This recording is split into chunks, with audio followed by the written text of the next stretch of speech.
Ayan guys, nagmamantik-mantika na ang aking laing. Ayan, nakikita nyo sa mga gilid-gilid, nagmamantika na siya guys. Luto na siya. Ayan, kain na tayo. Salamat po sa panunood. Ayan, nagmamantika na siya. Labahita, hinimay na labahita. Hiniwang baboy na may taba. Rino, sili, sibuyas, bawang. Yan lang po yung mga sahog natin. Kakanggata ng niyog. Pag-crispin muna natin yung baboy. Tsaka po pala ang ginagawa ko para malaman ko kung malambot yung laing o kaya makunat siya lutuin. Kumukuha po muna ako ng konti. Nagluluto ako ng konting-konti lang. Ayan, para malaman po kung malambot siya o ano, o dadamihan mo ng gata, ganon. Tapos, pag daing po ang ihahalo nyo, maghalo kayo ng daing, huwag na po muna kayo maglalagay ng asin. Kasi po, kadalasan po kasi ang daing maalat po yan. Yan na po yung makakapagbigay ng timpla sa ating niluluto.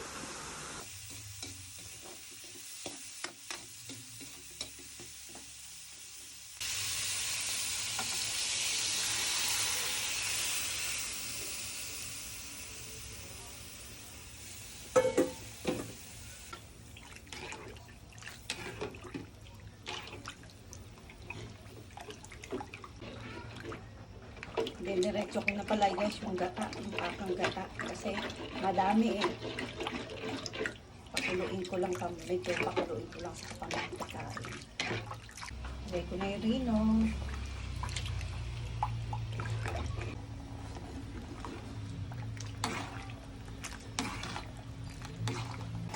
Ayan, kumukulo na siya guys. Ayan na muna natin siyang maluto yung gata guys. Palutuin muna natin yung gata. Total malambot naman yung laing na. Unahin natin ilagay yung paklang, yung tangkay.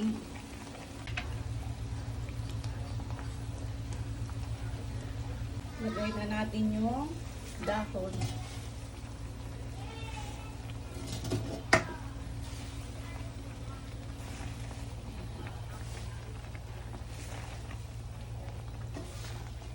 Hayaan na muna natin siya guys na humupa.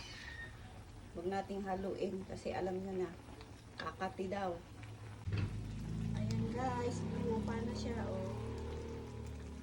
Ayan, hininaan ko na yung apoy dyan guys. Patutuyo-tuyuin na natin siya dyan. Malapit na rin yan siyang maluto. Mga mantik-mantikain na natin.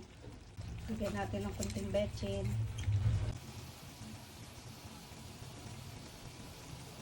Lagyan na natin ng sili. Sakto lang po pala yung lasa ng alat niyan. Kaya di na ako naglagay ng asin. Sakto lang din po ang pagkalambot ng laing niyan. Hindi po siya labog.